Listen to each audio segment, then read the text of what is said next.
Marcos Arsanato. It's the art gallery here in Évora, Portugal. Arsanato, 5 de Octubre. Mura-mura, $2, pero mahal pa rin.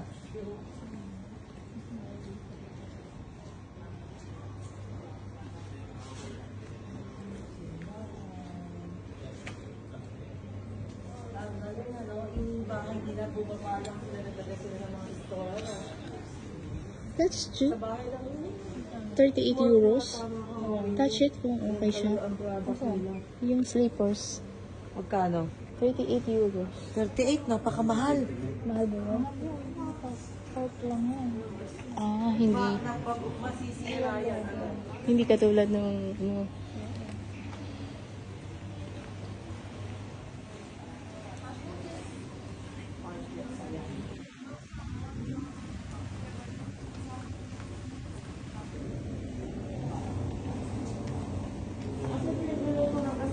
Wala pa akong nakikita. Malayo pinuntahan nila mama.